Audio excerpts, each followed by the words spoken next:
Hi viewers, welcome to our channel. ప్రస్తుతం మనతో పాటు దాము బాలాజీ గారు సీనియర్ జర్నలిస్ట్ వారితో ఒకసారి మాట్లాడదాం. సార్ నమస్కారం సార్. నమస్తే. సార్, పుష్ప 2 రిలీజ్ కు దగ్గర పడుతున్న వేళ కొన్ని వివాదాలు కూడా ఈ సినిమా చుట్టూ, అల్లు అర్జున్ గారి చుట్టూ తిరుగుతున్నాయి సార్. అల్లు అర్జున్ గారు ఆర్మీని అవమానించారని చెప్పేసి ఆయన మీద కేసు నమోదు చేయాలని చెప్పేసి పోలీస్ స్టేషన్ లో ఫిర్యాదు చేశారు సార్. అసలు అల్లు అర్జున్ గారు ఏంటి, ఆర్మీని అవమానించడం ఏంటి అని చెప్పేసి వాపోతున్నారు ఆయన ఫ్యాన్స్. అసలు ఏం జరిగింది, ఎవరు కేసు పెట్టారు, మీరేం చెప్తారు? నిన్న కొంతమంది అంటే గ్రీన్ పీస్ ఎన్విరాన్మెంటల్ ఫౌండేషన్, తర్వాత వాటర్ హార్వెస్టింగ్ ఫౌండేషన్, దీని ప్రతినిధులు వెళ్ళి జవహర్ నగర్ పోలీస్ స్టేషన్ లో అల్లు అర్జున్ మీద కంప్లైంట్ చేశారు. బైరి శ్రీనివాస్ గౌడ్ అని ఒక పేరు వచ్చింది.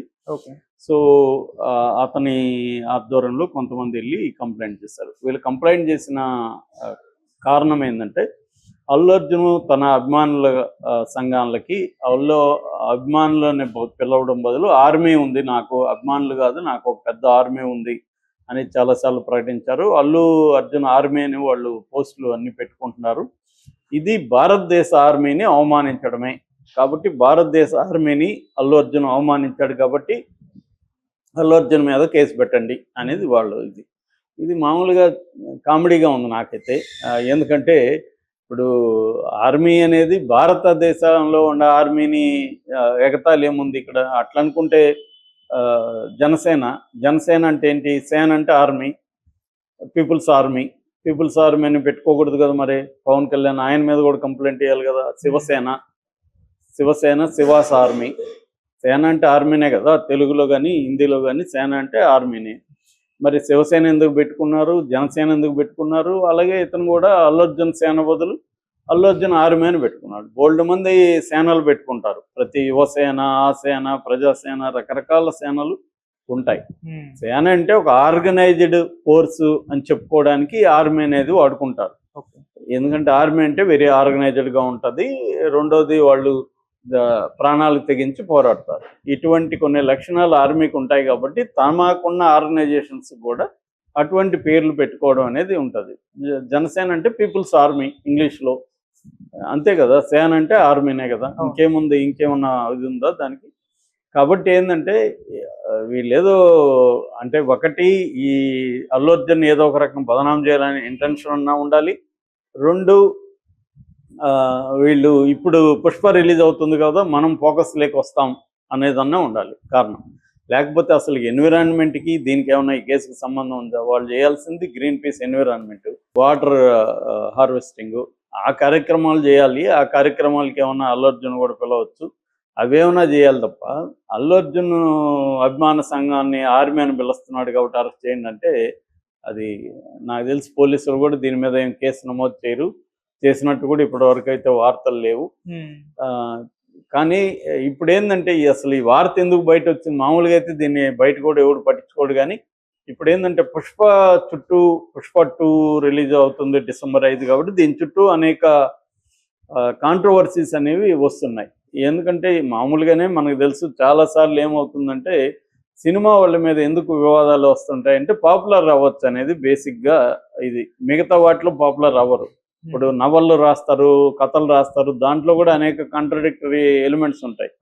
దాన్ని కూడా పట్టించుకోడు. ఎందుకంటే అనవసరంగా వీళ్ళకి ఎందుకు పాపులారిటీ ఇస్తున్నాం, వస్తుంది మనకేం రాదని. సో ఎప్పుడైతే సినిమాలు వస్తుంటాయో అందుకని వెతికి ఎక్కడో, అదేంటి మన నాగార్జున సినిమా మన్మధుడిలో ఉప్పర మీటింగ్ అంటాడు. అది ఉప్పర సంఘం వచ్చింది. అప్పటి వరకు అసలు ఉప్పర అనే కులం ఉందో లేదో కూడా వాళ్ళకి తెలియకపోతే ఆ రైటర్కి. మామూలుగా ఏదో వాడుతున్నారు, ఏంట్రా టైంపాస్ మీటింగ్ పెట్టుకున్నారు అనేది ఉప్పర మీటింగ్ అన్నారు. అది ఎలా వచ్చిందో ఎవడికి తెలీదు. అట్లాగే బాహుబలిలో కటిక చీకటి అంటే కటిక అనే ఒక కులం ఉందని కూడా రాజమౌళికి తెలియకపోవచ్చు. ఆ కటిక కులం వాళ్ళు రంగంలో దిగారు. ఇలాగ ఏంటంటే ఏదో ఒక కాంట్రవర్సీ మనం సినిమా చుట్టూ వస్తే దాని చుట్టూ మనం పాపులర్ అవ్వచ్చు అన్న ఒక యాంగిల్ ఎక్కువ కనబడుతుంది. ఇంకొక రెండో యాంగిల్ అంటే ఆ సినిమా వాళ్ళ చుట్టూ ఇప్పుడు వాల్మీకి అనే టైటిల్ పెట్టారని వాల్మీకి టైటిల్నే తీయించారు. వాల్మీకి అనేవాడు ఎవరో ఋషి. ఈ కులానికి వాల్మీకి సంబంధం ఉంటే మీరు ఇది చేసుకోండి, అంతేగాని వాల్మీకి మీద ఏమన్నా పేటెంట్ రైట్స్ ఉన్నాయా, ఎవరు వాడకూడదా? ఇట్లా సమస్యలు ఏంటంటే ఎవరు రాను ఇలా ఎక్కువైంది. ఇది ఎక్కువ అవడానికి ప్రధాన కారణం ఒకటి డబ్బులు, రెండు పవర్ చూపించాలి. నాకు ఒక ఎమ్మెల్యే చెప్పాడు అప్పట్లో, వాల్మీకి తీయకపోతే మేము ఒప్పుకోమని ప్రెజర్ చేస్తున్నారు, ఈయనకి ఇష్టం లేకపోయినా తీయించాల్సి వచ్చింది. ఎందుకంటే ఈయన తీయకపోతే ఇంకొక వాల్మీకి లీడర్ ఒక ఆయన దాన్ని క్యాష్ చేసుకుంటాడు. అంటే నేను చూడు మీ వాల్మీకుల కోసం పోరాడాను. ఇది ఈ రాజకీయ ప్రయోజనాల కోసం ఇవి చేస్తారు. కొంతమంది డబ్బుల కోసం చేస్తారు. బెదిరిస్తే ఇప్పుడు సినిమా రిలీజ్ అవ్వాలి, టైటిల్ తీయమని గొడవ చేస్తే వాడు ఏం చేయాలి, సరే వీడికి కొంత డబ్బులు ఇచ్చి నువ్వు సైలెంట్గా ఉంటారా బాబు అని చెప్పాలి. సో డబ్బులు వస్తాయి. అందుకనే ఎవడో వచ్చి కొమరం భీము వాళ్ళ బంధువులు వచ్చి కొమరం భీము టైటిల్ తీయమండడం, లేకపోతే ఆ సినిమాకి సంబంధించి త్రిపులార్లో కొమరం భీము వాడద్దని చెప్పడం, ఇదంతా ఏంటంటే డబ్బుల కోసం ప్రధానంగా. నెక్స్ట్ ఏంటంటే పేరు, ఈ టైంలో మనం చేస్తే మనకి పాపులారిటీ వస్తుంది. లేకపోతే ఆ కుల సంఘం ఎవడో తెలీదు, వాడు ఆ కులానికి ఏం చేసాడో తెలీదు, సడన్గా వచ్చి హర్ట్ అవుతారంట.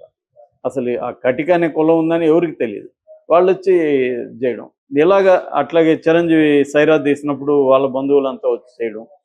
సో ఇది అప్పటి వరకు ఎవరు పట్టించుకోరు. ఇప్పుడు అల్లూరి సీతారామరాజు వాళ్ళ బంధువులు ఎవరున్నారో ఏంటి, వాళ్ళు ఎందుకు సడన్గా హర్ట్ అవుతారో తెలియదు. అంటే ఈ మనోభావాల హర్ట్ అనేది ఒక పెద్ద కామెడీ వ్యవహారం. ఎవడి మనోభావాలు ఎప్పుడు ఎందుకు హర్ట్ అవుతాయో ఎవడికి తెలియదు. సో ఈ యాంగిల్లో వీళ్ళు ఏదో చేసుంటారు తప్ప దానికి అల్లు అర్జున్ ఆర్మీకి ఏం సంబంధం లేదు.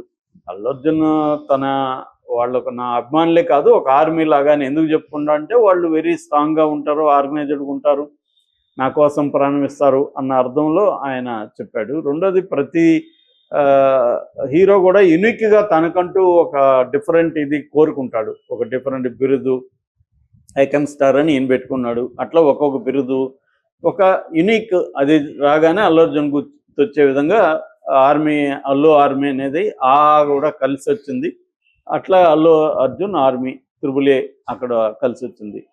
సో అలాగా పెట్టుకోవడానికి వాళ్ళు ఏదో ట్రై చేస్తారు తప్ప అల్లు అర్జున్కి ఎందుకు ఇండియన్ ఆర్మీని అవమానించే ఉద్దేశం ఉంటుంది? ఆయనకేం పని లేదా? ఇండియన్ ఆర్మీని ఎందుకు ఆయన అవమానిస్తాడు? కాబట్టి ఇదంతా ఏంటంటే పూలిష్ వ్యవహారం తప్ప ఇంకోటి కాదు. దీనివల్ల ఏమీ జరగదు. అల్లు అర్జున్కి వచ్చే నష్టం లేదు. అల్లు అర్జున్కి కూడా కొంత ఉపయోగం, ఇంకొంత మీడియాలో ఉంటాడు. పుష్పకి అది ఉపయోగమే, పబ్లిసిటీ. అంటే ఇటువంటి మేజర్ క్లాష్ వివాదాలు అయితే ఒక్కొక్కసారి సినిమాకి కూడా ఇబ్బంది, కానీ ఇది మేజర్ వివాదం ఏం కాదు.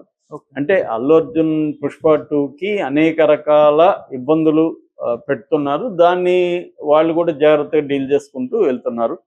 రీసెంట్గా రేవంత్ రెడ్డి కూడా అల్లు అర్జున్ అప్రిషియేట్ చేశాడు. డ్రగ్స్ సంబంధించి అల్లు అర్జున్ ఒక వీడియో చేశాడని, ఇలాగా అల్లు అర్జున్ని పేరు పెట్టి మరి అభినందించాడు రేవంత్ రెడ్డి. ఇలాగ అందరూ చేయండి అని కూడా చెప్పాడు. సో ఇలాగా అల్లు అర్జున్ కూడా ఏంటంటే వాళ్ళకి క్లారిటీ ఉంటుంది, వాళ్ళు వివాదాలు ఏ వస్తే ఎలా డీల్ చేయాలనేది వాళ్ళకి కూడా ఐడియా ఉంటుంది. బట్ కొన్ని వివాదాలు తప్పు, ఇలాంటి సినిమాలు రిలీజ్ చేస్తున్నప్పుడు తప్పవు. ఆల్రెడీ ఇది రేపు రిలీజ్కి ముందు కూడా ఎవరైనా కోర్టుకి అయినా వేయిస్తారు. ఎందుకంటే ఇది స్మగ్లింగ్ని ప్రోత్సహిస్తూ ఉంది కాబట్టి ఈ సినిమాని ఆపండి, ఇలాంటివి ఎవరో ఒకరు వచ్చేస్తారు. వాళ్ళు జీవితంలో స్మగ్లింగ్ వ్యతిరేకంగా ఏవి చేస్తుంటారు. వాళ్ళు ఈ సినిమా స్మగ్లింగ్ని ప్రోత్సహిస్తుందని ఆల్రెడీ విమర్శలు స్టార్ట్ అయినాయి. రేపొద్దున అది కూడా చేయొచ్చు. ఆల్రెడీ పవన్ కళ్యాణే అన్నాడు స్మగ్లర్గా చేస్తున్నారని. అతను ఎవరో ఒక హీరో స్మగ్లర్ చేస్తే మనుషులందరూ పోయి స్మగ్లింగ్ చేస్తారా? చూసిన వాళ్ళందరూ పోయి స్మగ్లింగ్ చేస్తారా? వాళ్ళకి తెలీదా ఇది సినిమా అని? సో ఇది ఏంటంటే స్మగ్లర్స్ ఎవరు? రియల్గా పొలిటీషియన్స్, పోలీసులు, అక్కడ మాఫియా బ్యాచ్, వీళ్ళు కదా స్మగ్లింగ్ చేయడం. మామూలు మనుషులు పోయి స్మగ్లింగ్ చేయడం సాధ్యమా? అదే ఒక ఆర్గనైజ్డ్ యాక్టివిటీ స్మగ్లింగ్ అనేది. సో హీరో చేసినంత మాత్రాన నిజానికి దాని పట్ల ఒక అవేర్నెస్ క్రియేట్ అవుతుంది. ఓహో, స్మగ్లింగ్లో ఎలా ఉంటుంది, స్మగ్లింగ్లో ఎలా జరుగుతుంటాయి అని ఒక అవేర్నెస్ ఆ సినిమా ద్వారా వస్తుంది. అంతేగాని ఆ హీరో చేశాడు కాబట్టి smuggler life a great life అని అందరూ సాఫ్ట్వేర్ జాబులు ఇవన్నీ